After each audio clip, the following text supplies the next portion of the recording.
Nachdem die traditionelle Winterlagerhütte am Hochgrat schon belegt war, hatten wir in diesem Jahr die Gelegenheit, eine ganz neue Hütte zu erkunden.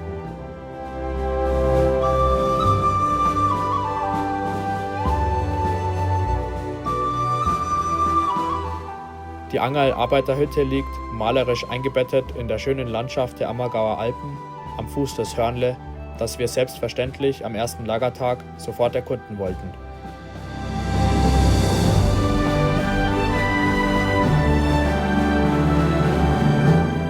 Zu wenig Schnee für die Tourenski? Kein Problem für uns. Dann tragen wir sie halt zum Gipfel.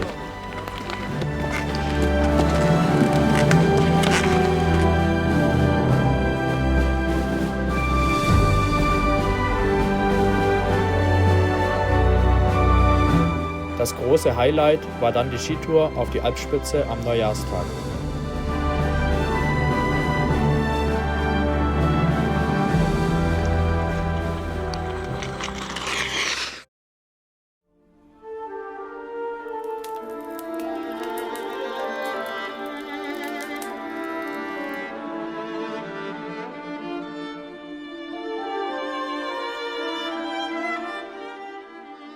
Neben den Ausflügen in die schöne Winterlandschaft verbringen wir auch viel Zeit auf unserer Hütte.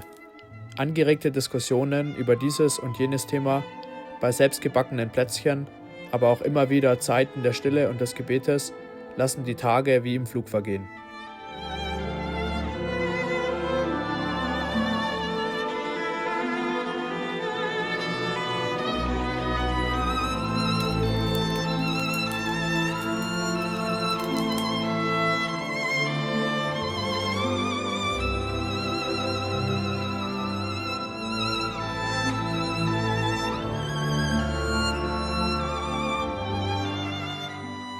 Am Silvesterabend zaubern wir gemeinsam ein exquisites 8-Gänge-Menü auf den Tisch.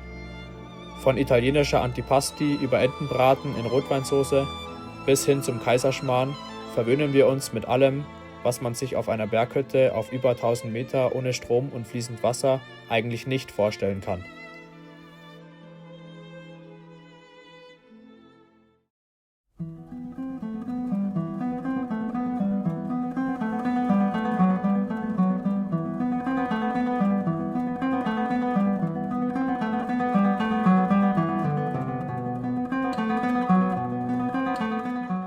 Um Mitternacht danken wir Gott in der festlich gestalteten Heiligen Messe für alles, was er uns im vergangenen Jahr geschenkt hat und bitten um seinen Segen für das neue Jahr. Eine spektakuläre Pyroshow mit meterhohen Stichflammen und eine stilvolle Abendrunde runden den Start ins neue Jahr 2025 ab.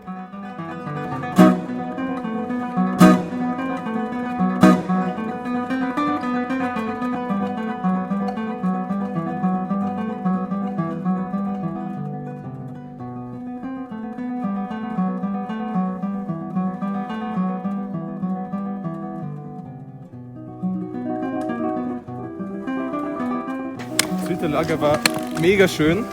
Leider nicht so viel Schnee wie jetzt, aber eine perfekte Abwechslung von Action und Entspannung. War der Markus? Ich freue mich, dass es neue Schnee gibt.